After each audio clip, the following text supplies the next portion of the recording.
Olá, boa noite. Vamos começar aqui mais uma live da nossa série Mudanças de Impacto. Vamos já colocar aqui o comentário. O que a gente vai falar hoje? Qual é o nosso assunto? Mercado. É o mercado editorial em tempos de Covid-19.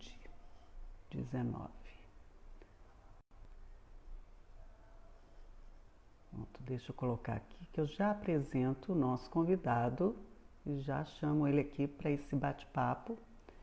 Vamos ver aqui. Deixa eu ver. Fixado. Não. Hoje vai ser com o escritor, editor e fundador da E-Galáxia, Tiago Ferro. Tudo bom, Olá, Ana? tudo bom? Tudo bem. Peraí que eu tinha esquecido de Bem-vindo. pegar uma caneta, que eu preciso sempre de caneta para anotar o que vai Fica surgir e não me tranquilo. perder. Não, mas estou aqui, pronto. Tudo bem? Tem feito Tudo, e muitas você? lives? Não, até que não muitas, mas é um mar de lives agora, né?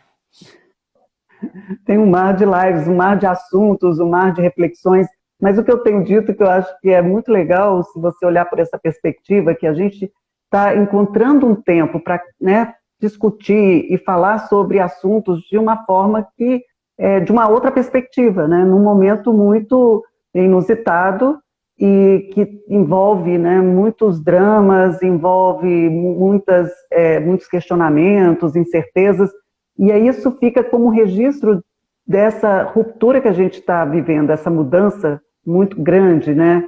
E que a gente só vai entender, eu acho que a partir, não sei nem de quando, mas com essas conversas vão dar também um rumo para a gente, vão dar vão contextualizar, né? Essa situação que a gente está vivendo, né? Eu acho que tem um pouco disso. Essas lives estão ajudando nisso, estou vendo por aí também.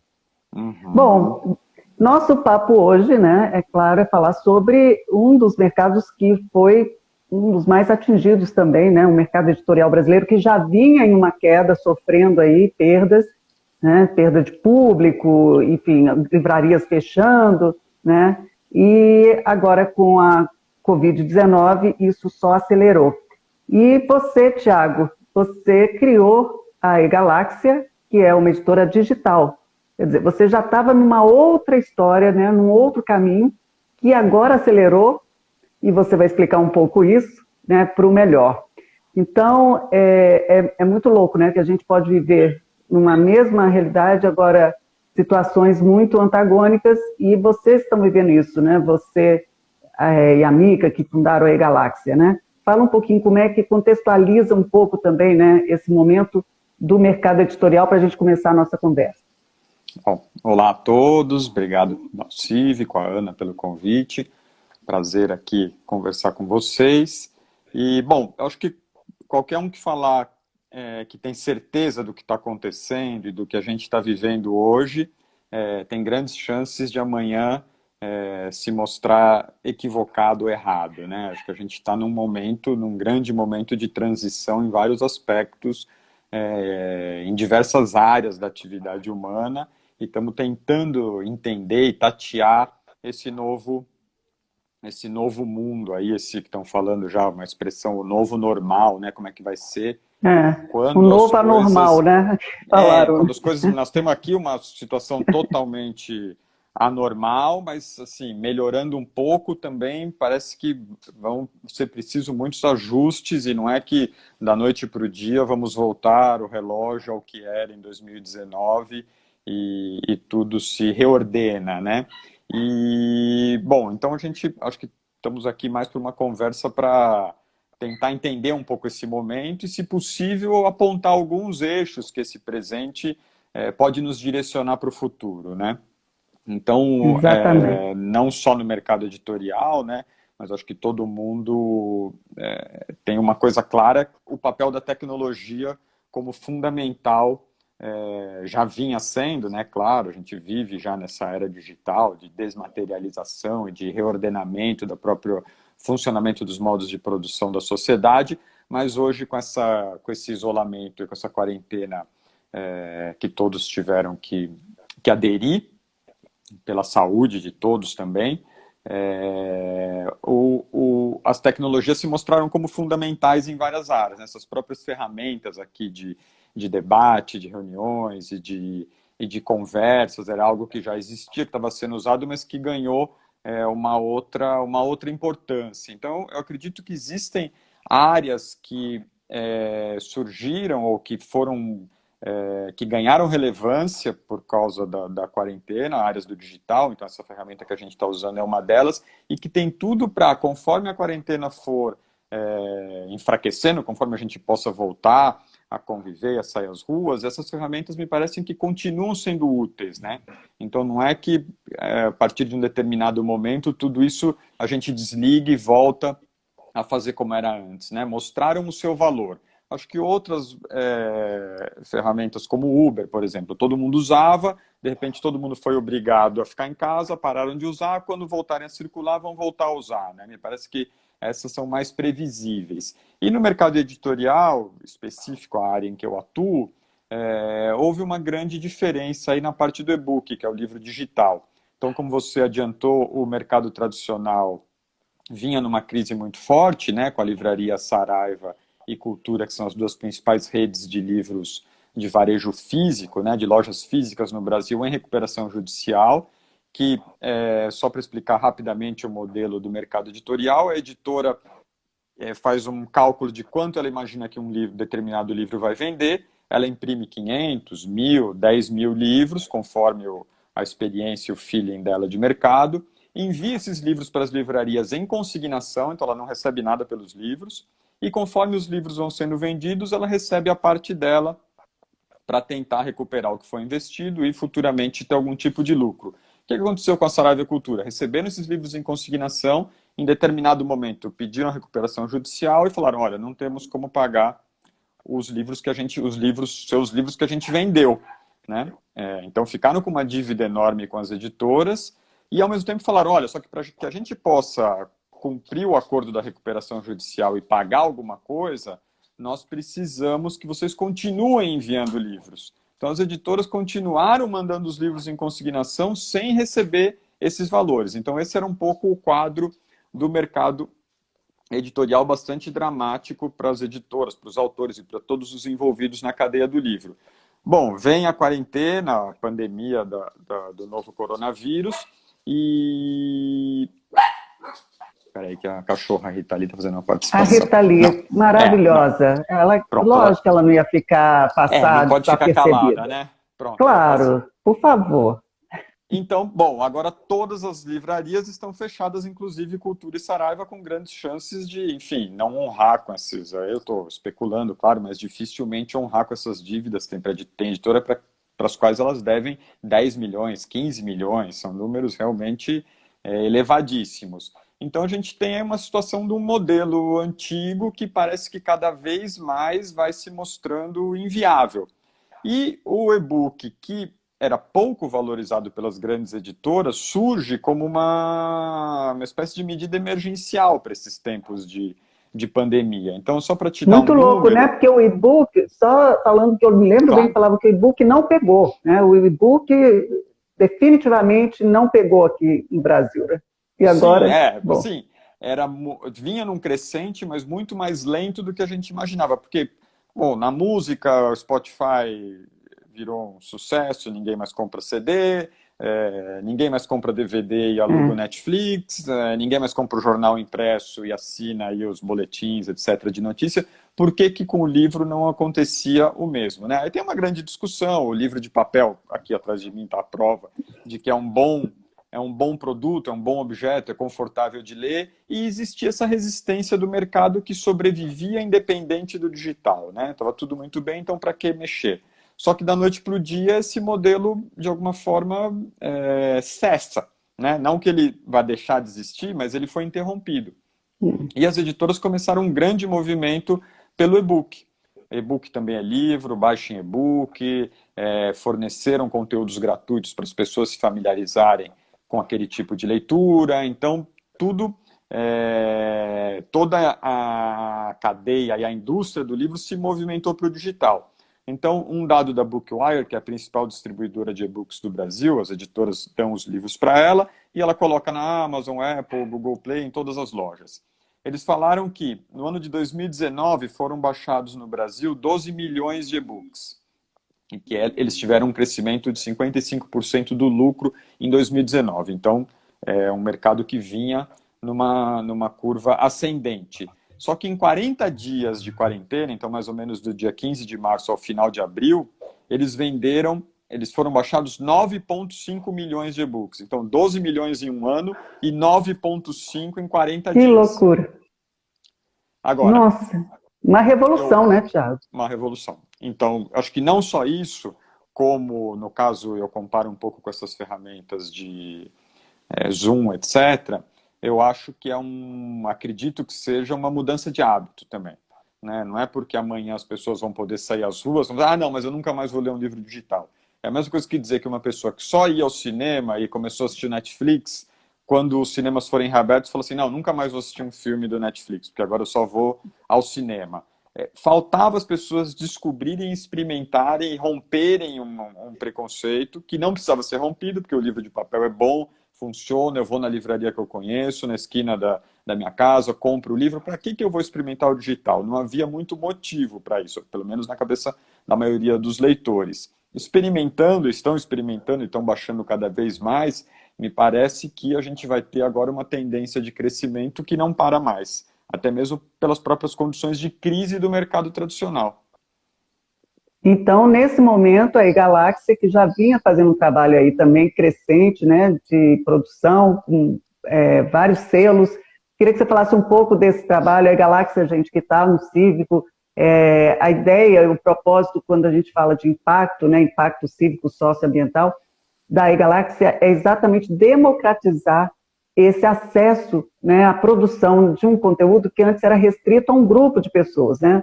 Só algumas pessoas podiam se dar o luxo por causa do custo e também por causa de todo um sistema que já estava um pouco desenhado, ou muito desenhado, para esse tipo de cliente, vamos dizer assim, né? E a Galáxia vem rompendo e abre isso para que mais e mais pessoas, quem está assistindo a gente, por exemplo, né, e que, sei lá, de repente tem aí uma história, né, gosta de escrever, vem escrevendo e não tem onde publicar ou não sabe como, a Galáxia traz essa proposta que é de realmente democratizar e abrir isso para mais e mais pessoas, né? Uhum. A gente trabalhava já há 20 anos no mercado editorial tradicional, prestando serviços para as editoras, né? Os capistas, tradutores, editores, quem trabalha o livro para as editoras são todos terceirizados, e nós éramos um desses estúdios terceirizados. Com a chegada do e-book no mercado, a gente percebeu aí uma grande chance. Primeiro, que resolvia o principal problema do mercado editorial, que é a distribuição. Então não adiantava a pessoa editar um livro por conta própria, mandar imprimir por conta própria, ter 300 livros na casa dele e não ter como vender, né? Então, como é que as pessoas ficam sabendo desse livro? Como é que eu faço a venda? Então, era uma barreira você fazer a sua própria publicação no impresso. Com o digital, isso acaba, né? O livro é um link na Amazon, tanto de uma grande editora como de um autor desconhecido. Então, a distribuição estava resolvida. E a gente pensou, bom, por que se são todos os colaboradores são terceirizados, por que a gente não pega todos esses colaboradores e oferece o serviço deles para quem quiser publicar?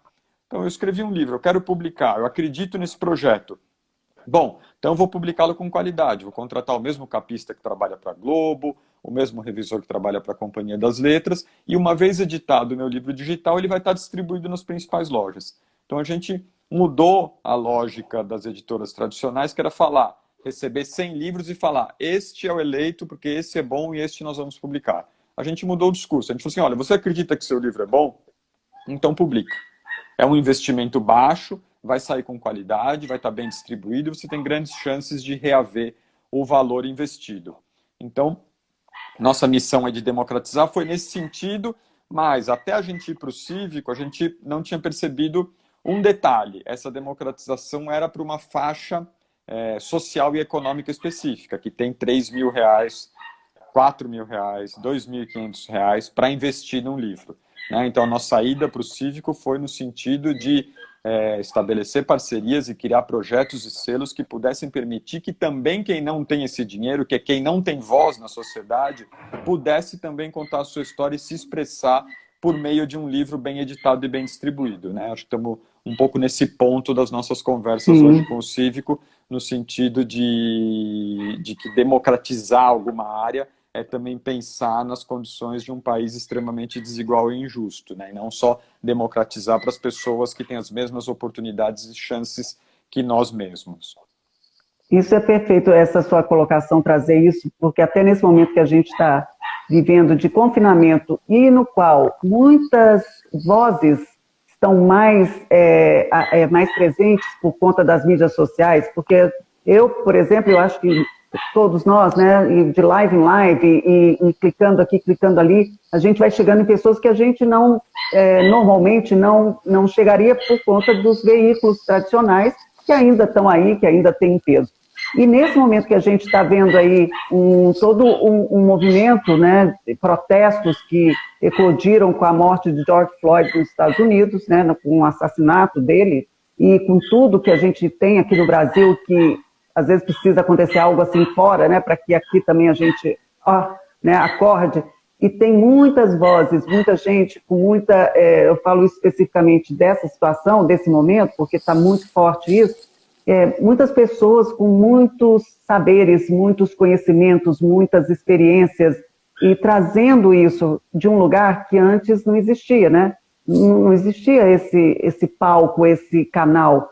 E pensando nisso, quando você vê, eu acho que um livro, a gente sempre tem a ideia mesmo de uma coisa distante, né? Que é algo que só para poucos. E, no entanto, quando você vê quantas manifestações importantes, relevantes, né, para uma sociedade, elas podem ser transformadas, né, em livros. E eu falo isso também da literatura chamada marginal, né, que é tão potente e que, às vezes, também está numa situação, num lugar que publica, mas não tem onde expor, né? Não tem... essas livrarias ainda também definem qual o espaço que esta ou aquela, né, publicação merece estar, né? Uhum. Bom, esse seu comentário de alguns minutos colocou 1000 questões para a gente, né? Mas eu acho que a questão... Começa a falar, desculpa. Não, vai tá ótimo, vindo. mas assim, para a gente dar conta de tudo isso, eu acho que eu pensaria a questão do assassinato do George Floyd, que não é simplesmente, nunca é simplesmente, o assassinato motivado por racismo de um cidadão que fez explodir tudo isso, mas foi também o fato de isso ter sido gravado e disponibilizado para o mundo inteiro assistir quase em tempo real o acontecimento, né? Então essa é uma grande novidade dos nossos tempos, né? Claro que na história você tem outros acontecimentos pontuais e específicos que fizeram eclodir uma guerra, enfim, outras coisas desse tipo. Mas em um dia o mundo inteiro se mobilizar é algo que só é possível graças a essa facilidade tecnológica, né, desse mundo em redes, de você poder filmar um acontecimento, por mais horroroso e terrível que tenha sido, com o seu celular, né, e ali tem até o descaso dos policiais que estão vendo que aquilo está sendo filmado e não reagem, né, que mostra que eles realmente estão se sentindo invulneráveis, direito, e acima, né, de qualquer coisa, né, de cometer aquele crime. Então, mas o fato da tecnologia estar presente e aí chegando no Brasil, também está presente no seu lado problemático, que são as máquinas de fake news, de disparo ilegal, de notícia. Então, a discussão aí do digital, ele caminha de uma forma que não é neutro, né? Como os donos das plataformas de notícia ou de redes costumam dizer, né? Não, minha plataforma é neutra. É só uma ferramenta tecnológica. Cada um põe o que quiser, né? Não são neutras. A tecnologia, ela tem dono, ela tem uma direção ideológica, etc. Então, é uma maneira aí problemática sempre da gente pensar o papel da tecnologia nas nossas vidas. E aí... Ela é um meio. A tecnologia é um meio. sim, sim, mas que define também a sua função, né? Ela não é nunca neutra, né? Eu tava querendo dizer porque ela vai ser apropriada por um determinado grupo em determinado momento, né? Então, quem tem a capacidade de construir, de alimentar uma grande rede com uma notícia falsa para prejudicar uma determinada pessoa? Não sou eu nem você, né? É um grupo de interesse. Mas, ao mesmo tempo, surgem coisas espontâneas. A pessoa que filmou o assassinato motivado por racismo, e aquilo percorre o mundo inteiro e ativa aí uma insatisfação geral de grande parte da população com os rumos que a sociedade está tomando. Então, eu acho que é complicado aí, o debate sobre o digital é sempre complicado. No nosso caso, que é estimular a publicação de livros também por esses grupos que não têm voz e têm o que dizer e têm o que contar, principalmente numa sociedade desigual como a nossa, me parece que o livro cumpre um papel de ouvir narrativas um pouco mais com um pouco mais de tempo de reflexão, né? Então tem uma diferença aí entre você publicar nas redes uma notícia, uma informação sua, algo que acontece na sua comunidade, e você escrever um livro, mesmo que seja um livro pequeno, né? Mas você organizar essa história que nunca é só nossa, é de um grupo, é de uma situação, é de um processo social histórico, e o valor que isso tem para a construção de um ambiente mais democrático, de maior respeito, de entendimento da vida desse outro, que nunca deve ser tão outro assim, porque é muito parecido com a gente. Então, me parece que o livro, e aí só o livro digital é capaz de fazer isso, porque tem um custo muito barato, pode ter qualquer tamanho, pode ter um livro de 10 páginas, é fácil de distribuir, é fácil de ter acesso, de baixar, de comprar. Só a dinâmica do digital, assim como a filmagem, não comparando, claro que são fenômenos incomparáveis, mas a filmagem do assassinato injusto de uma pessoa só é possível de ser transmitida tão rapidamente pelos meios digitais. Essas narrativas mais complexas também só podem chegar a mais pessoas pelos meios digitais, né? Não dá para imaginar que isso possa ser feito em larga escala a partir de um determinado local da sociedade em livros impressos, tradicionais, sendo distribuídos, levado para as lojas, passando pela aprovação de um editor que diz se aquilo é bom, não é, se isso tem problema, não tem, se vale a pena, se eu vou investir, não vou investir. Então, todo esse processo que parece natural dos livros é, na verdade, uma limitação do formato que o mercado assumiu como único, que é o livro impresso produzido por grandes editoras. Né? O que a gente está falando com a Galáxia é, olha, muito bem, tem esse formato, ele funciona para muita gente, a gente adora que ele exista, a gente também o consome, mas ele não é único. Né? Ele não determina, ele não pode determinar o que é e o que não é livro. Né? E o digital vem para mostrar isso. Um livro de 10 páginas é também um livro. Então a gente fez, por exemplo, um selo chamado Formas Breves, dedicado ao conto, que toda segunda-feira a gente publicava um único conto no formato de um livro de um autor brasileiro, com capa, página de rosto, biografia, um livro de 5 páginas, por R$ 1,99. A gente fez isso durante 65 semanas ininterruptas, criamos um dos maiores mapas da literatura contemporânea brasileira, que está sempre à disposição, porque não esgota, então ele está sempre junto e disponível. Os livros entraram várias vezes na lista de mais vendidos da Apple e da Amazon, e mostraram o quê? Que o gênero conto, por exemplo, que cada conto é uma obra de arte em si, mas para ser publicado no formato tradicional precisa juntar 30 contos para chegar a 150 páginas e aquilo ser um livro, é uma limitação do mercado, não é uma limitação do gênero conto, não é uma limitação da obra de arte ou de uma capacidade narrativa de um artista. Né? Então, um conto é uma obra de arte e pode ser transformado em produto, em mercadoria a partir do digital. No impresso não pode. Então, essas vozes que a gente está querendo ouvir, né, de vários lugares do país, que estão em sintonia com essas explosões aí que a gente tem assistido nas ruas, que são de insatisfação com os rumos que o mundo toma, elas podem ser ouvidas através da publicação do e-book. Esse é nosso desejo e nossa aposta para daqui para frente. E nesse Tô falando momento demais, né? desse... Não, está falando muito bem. É para falar mais. E eu quero saber mais, inclusive, porque a gente chegou a conversar um pouco, mas eu queria entender exatamente parada, né, nesse confinamento, nessa pandemia, o que surgiu de produção? Tem surgido mais pessoas querendo publicar seus livros, falar até desse contexto, desse lugar? Como é que está? Tem surgido interessados em escrever, em publicar?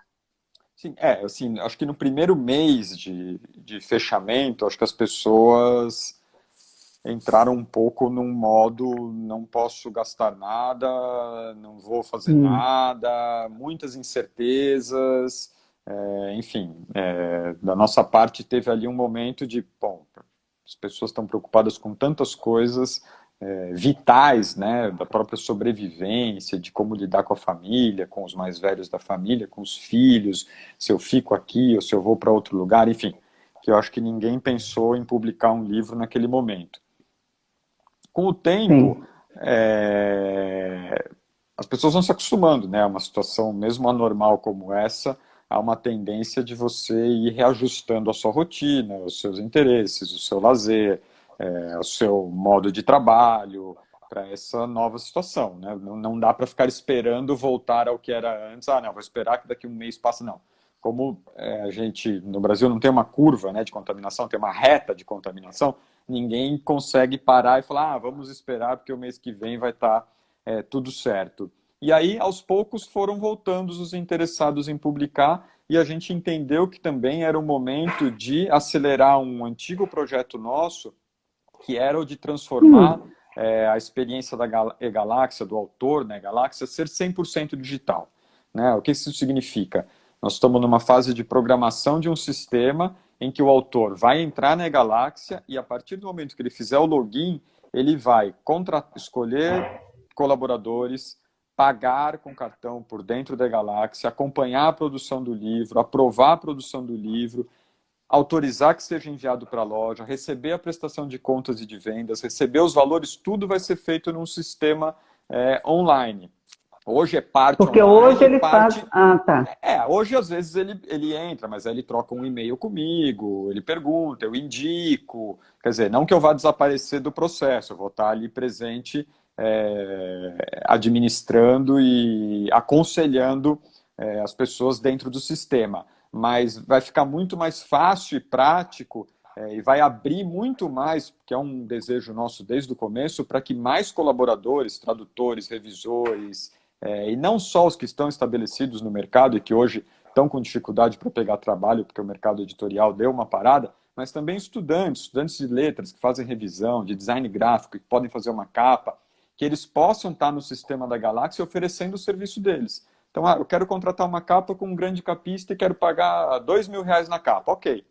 Não, quero experimentar esse jovem que vai estar com o portfólio dele dentro do sistema da Galáxia, que tem um trabalho legal, que eu me identifico com ele, que meu livro combina com esse trabalho, eu quero contratá-lo por R$ 500 para fazer a capa. Você vai poder contratar. Também. Então, a gente quer, com esse sistema, dinamizar o processo, publicar mais livros e abrir para muito mais possibilidades dos colaboradores conseguirem ter na E-Galáxia o seu escritório para pegar trabalho, para não depender só de uma editora, que eu tenho um amigo lá, meu, que me passa o serviço, mas quando ele é mandado embora eu não consigo mais serviço.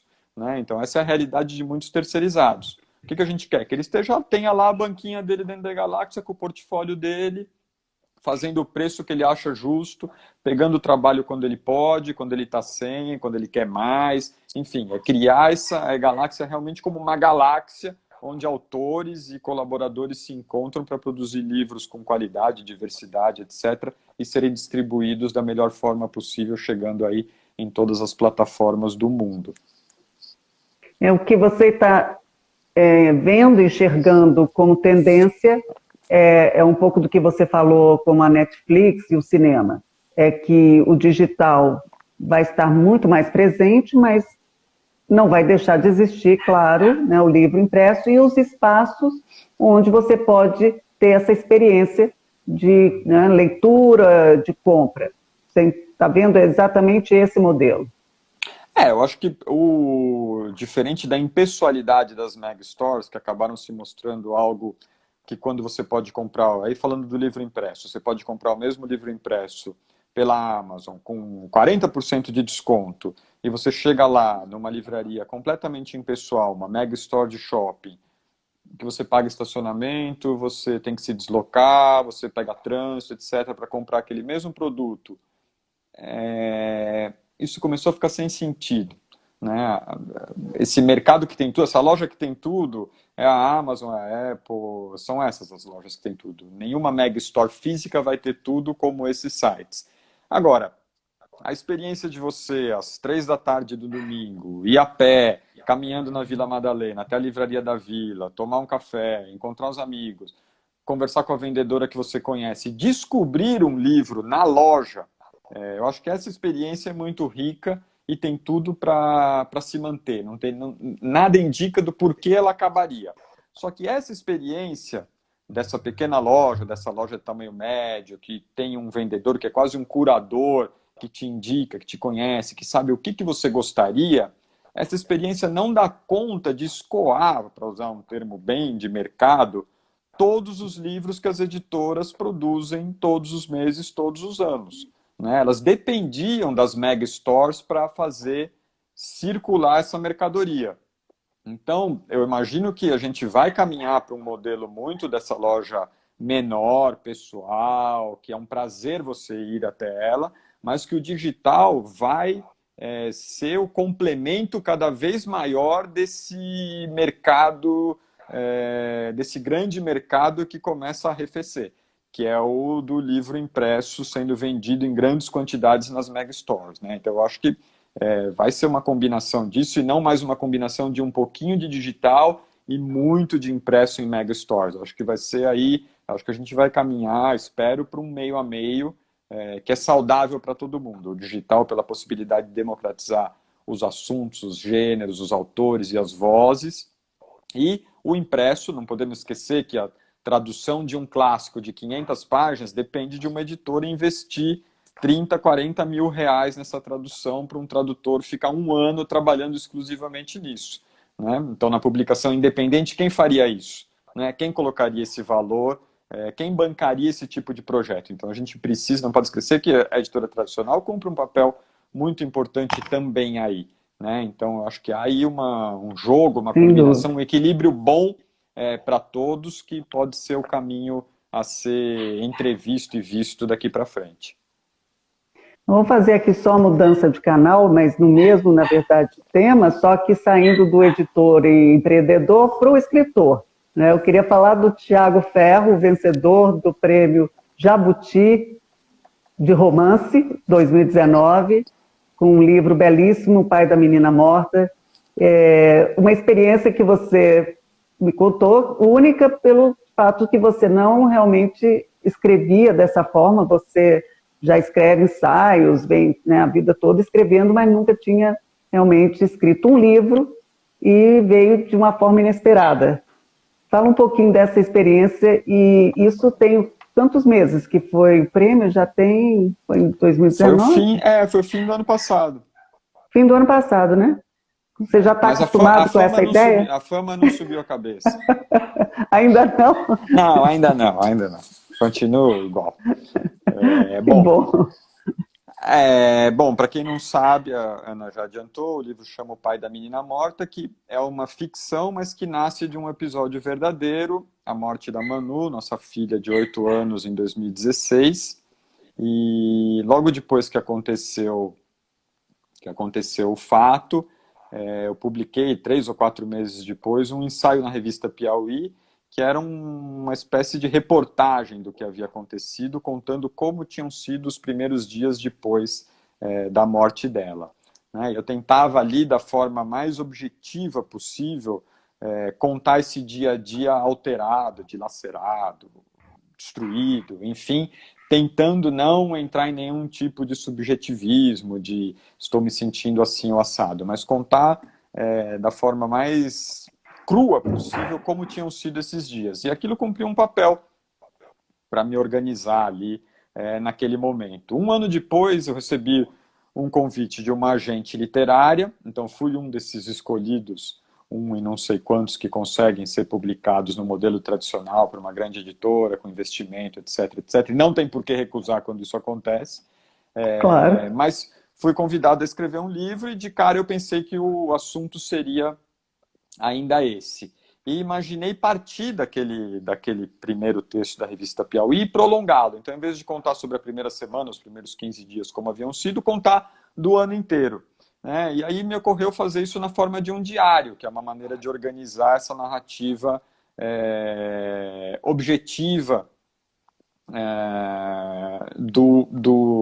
da passagem do tempo. Mas conforme eu comecei a escrever, né, no momento ali mesmo da escrita, eu fui percebendo que essa forma diário não dava conta do que eu estava precisando dar forma naquele momento.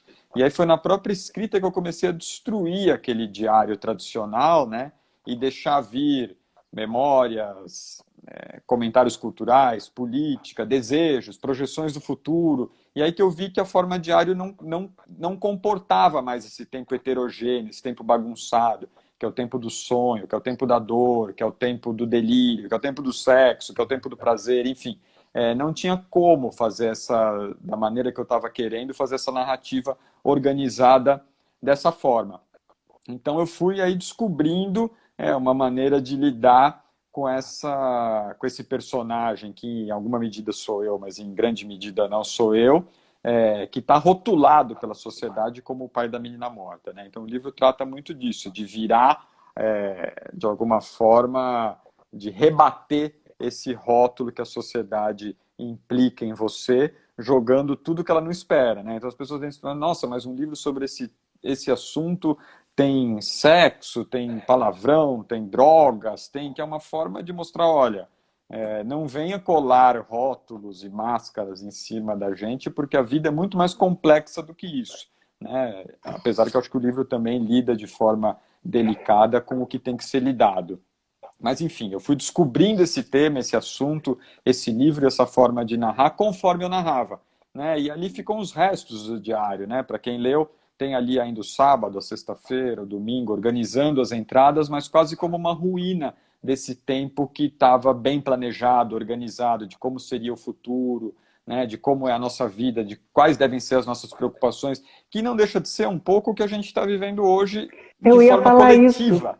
De forma É incrível, coletiva. Tiago. Você começou a falar, eu não tinha me dado conta antes, né? Essa Mas bomba hoje, relógio, essa bomba relógio que isso, está armada na cabeça do narrador do meu livro, que é a morte da filha, que desarruma todos os projetos futuros, que desarruma o que está supostamente arrumado, mas não é, né? Há aí uma narrativa dizendo que tudo vai dar certo, que as coisas vão se encaixar assim, que basta você pagar o plano de saúde, a mensalidade do clube, etc., que vai tudo caminhar bem. Então, isso já é falso, mas a gente acredita nisso para poder seguir em frente. Então, a morte da filha desarranja tudo isso. E hoje a gente está com essa bomba relógio na cabeça de todo mundo. Essa ideia de que ontem saiu uma notícia que está morrendo um brasileiro por minuto.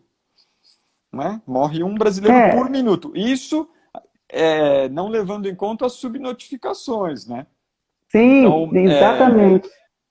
não é... Essa bomba relógio que você falou agora, porque tem uma parte, o livro é muito rico no sentido de a gente consegue se identificar não com as angústias que permeiam os nossos questionamentos ou as nossas certezas, né? Que essas certezas que não são certezas. E você fala dos vazios, né? E eu acho que é isso que a gente não vou me lembrar agora, mas me tocou o fato do seguinte: não existe, a gente está sempre tentando preencher esses vazios. E talvez a gente se segure em coisas, né? Que como para a gente isso significa que a gente está com isso preenchido ou no controle, sei lá. Mas hoje acho que exatamente nesse momento isso fez assim, né? Ou assim, explodiu, abriu, porque e tem um vazio, né? E tem aí todo um luto de perdas e Sim, também de uma vida que a gente não sabe mais se vai ter, né? assim, eu acho que não é... Eu sempre costumo falar que o narrador do livro tem um olhar privilegiado, mas não é nenhum tipo de privilégio ter passado pelo que eu passei, assim como não é privilégio a gente estar vivendo o que a gente está vivendo. Mas não deixa de ser uma chance da gente dar uma olhada para o rumo que está tomando a nossa vida e por que está tomando esse rumo, e também o que não dá para fazer a respeito, né? Também não adianta achar que, a partir de agora, então eu vou viver de outra forma, porque a gente está incluído num mecanismo, num sistema, num modo de produzir, de consumir, de viver, de se relacionar, que você não pode simplesmente falar assim, não, eu vou viver de outra forma a partir de agora, porque a minha consciência individual manda eu fazer isso, né? Não é assim que as vidas se transformam, né? Então, eu acho que é um momento de reavaliação, mas é um momento em que o mais essencial da vida, que é vida e morte, está em jogo todos os dias para a gente, né? Mas veja como são os mecanismos de proteção. Esse número começa a ser apenas um número, né? Como, hoje morreram não sei quantos mil na guerra do Iraque, né? Tinha isso uma época. É. Todo dia, hoje morreu 1000, hoje morreu 930, hoje morreu 850, morreram 850. De que forma a gente vai sendo anestesiado também por isso, né? Porque a gente, um pouco o que eu estou falando, nós não somos capazes de individualmente falar, não, isso me afeta e eu vou mudar a situação, né? Eu não consigo sozinho tomar essa decisão, por mais que a minha consciência diga que isso precisa ser mudado. Então a gente vai se adaptando a uma nova rotina, a essa realidade de estar morrendo uma pessoa por minuto, né? Então eu acho que o livro se torna bastante atual de forma coletiva por estar contando, no mínimo, de um futuro desarrumado, né? O livro está falando disso. E a gente está vivendo isso, um futuro desarrumado. A gente está falando aqui de tendências de mercado, de ferramentas, de possibilidades, claro.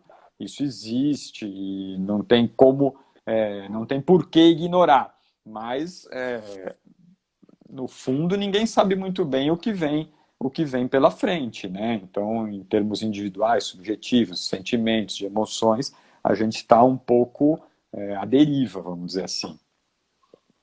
Futuro desarrumado é muito bom. Consigo, assim, parece que tangibiliza essa sensação, né? É que está desarrumado, porque não está. Aí a gente tem que construir, né? Ou que está desarrumado, que a gente não sabe o que é, mas a gente tem que construir alguma coisa dentro desse momento que a gente, né, não enxerga muitos caminhos. E a gente enxerga quando a gente começa, eu acho que esse diário que você fez, né, organizar, é um pouco isso, né? Cada um de uma forma. Mas eu acho que... E o livro ajuda, né? O livro em si, assim, você lê, você ter outras reflexões, testemunhos, né, de vida, isso sempre realmente ajuda. E falando de futuro um pouco agora, no futuro mais arrumado, como é que você está vendo, assim, como escritor, que é uma experiência, apesar de nova, né? Você, no sentido mesmo do tradicional, né? Um prêmio como esse, como é que você está vendo aí esse futuro, esse seu momento ainda? Lógico, acabou de receber um prêmio incrível, né? E imagino que você ainda vai curtir, mas talvez você já esteja escrevendo sobre esse momento agora que a gente está vivendo, não sei.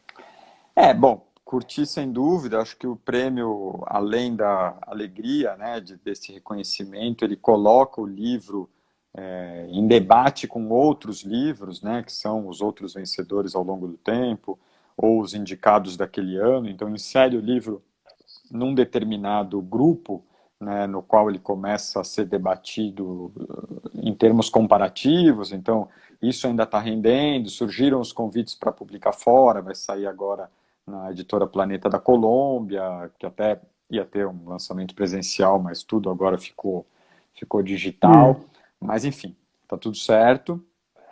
E, bom, ainda não decidi como continuar, como escrever o segundo livro, e estou me permitindo não pensar nisso, porque a escrita do primeiro, né, o processo de escrita, para mim, foi intenso ao ponto de ter sido, de alguma forma, olhando agora retrospectivamente para aquele momento, ter sido um pouco desagradável, né? Assim, eu escrevi como um louco, eu escrevi o livro em 2 meses.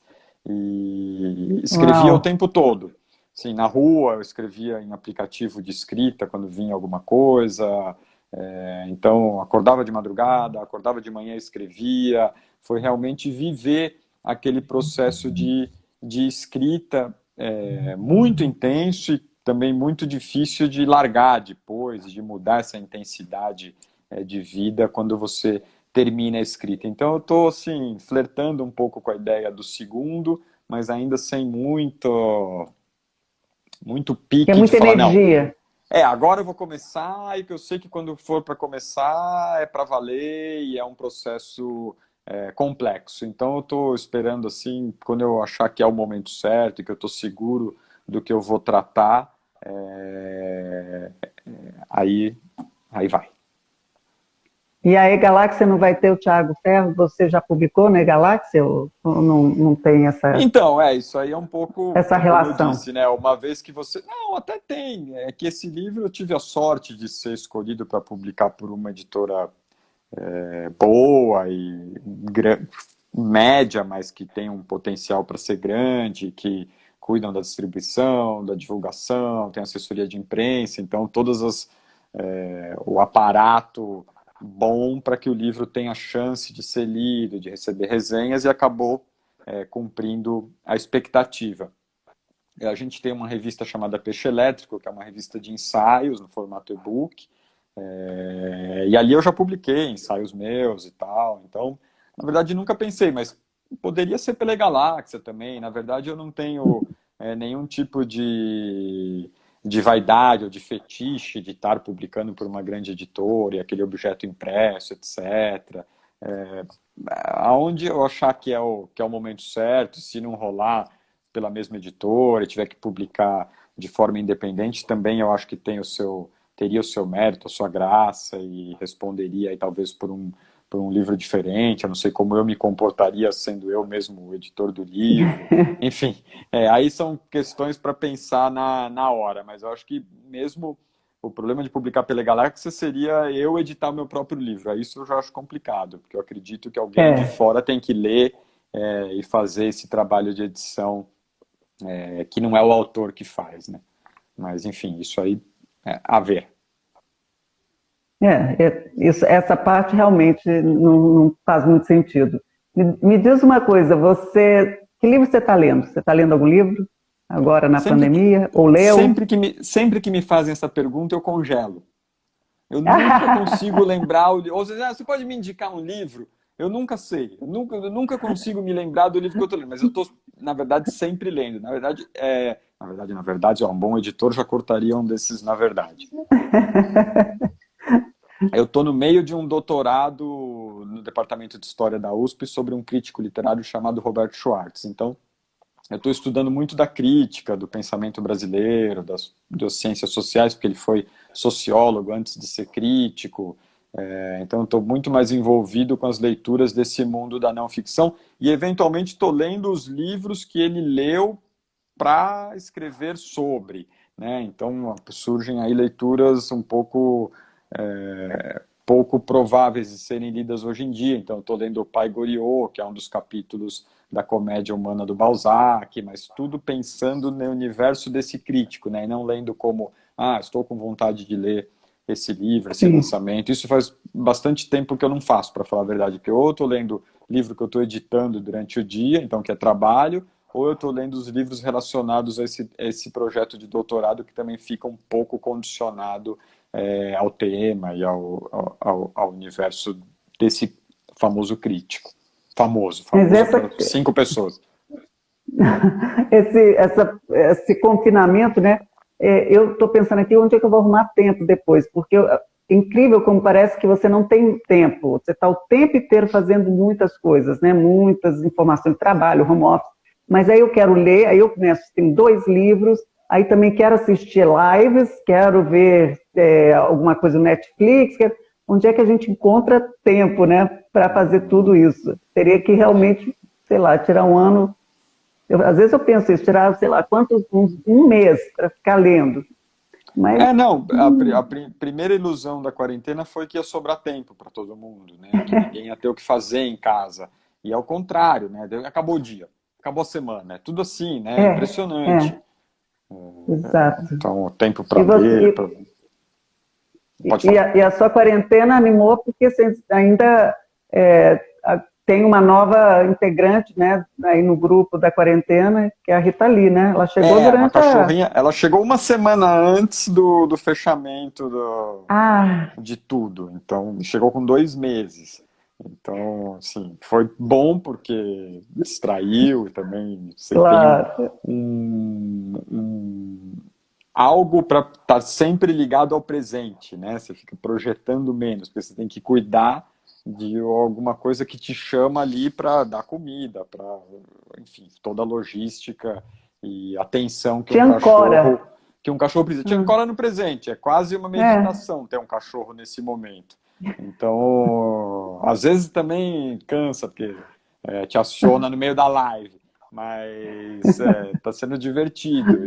E a rotina é impressionante como a gente se adapta, né, a novas rotinas, como rapidamente você se encaixa nesse novo mundo. Eu não era muito de sair, então, isso. para mim, para falar a verdade, nesse ponto até que foi. E nós somos os que vivem a quarentena de forma privilegiada, né? A gente Sim, trabalha sim. em casa, a gente tem a geladeira cheia, a gente tem acesso, se precisar, a um hospital, farmácia. Então também é até É, estranho falar que você está bem, porque, enfim, é, não era para ninguém estar exatamente. bem, né? Mas de É, alguma mas forma é isso.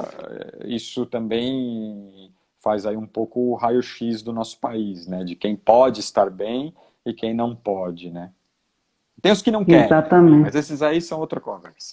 Isso é outra história, né? Esse é Mas outro papo. e Esse é outro papo. esse é outro papo. Agora, com essas mudanças de hábito e tudo que a gente está vivendo, então, você vê, a gente começa a enxergar coisas que antes, né, não estavam no nosso radar, como o e-book.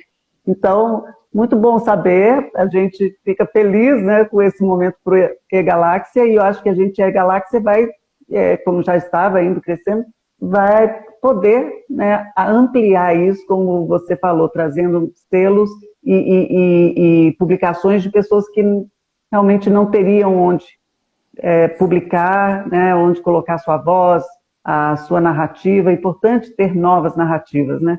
A gente, no Brasil, tem uma narrativa muito, isso, de um grupo só, né? Então a gente precisa realmente trazer novas narrativas. Então agradeço aí a sua presença hoje na nossa live, a sua disponibilidade de parar um pouquinho aí e arrumar a casa aí, esconder a Rita Lee. Não sei onde vocês colocaram. Não, esse é segredo. Mas, olha, e vamos nos falando, muito bom te ver. Manda um beijo para a Mica, que eu sei que está aí, que é, né, também na Tá cuidando da retaguarda, Rita Lee, claro. está cuidando da Rita Lee. E, Não, eu que e é agradeço. isso. Papo bom, papo ótimo, bom te ver também. Saudades da gente se encontrar Sim, pessoalmente, mas em breve a gente vai estar junto e estamos juntos, né? Então, vamos estamos enfrentar sim. aí esse momento com coragem. É isso aí, olha, a Marina Moraes falou, adorei a conversa, fã do Thiago, tá vendo? Valeu, Marina. Valeu, Marina e pessoal que acompanhou aqui. Obrigada, Thiago. Até mais. A gente vai se falando aí. Tchau, tchau. Tchau.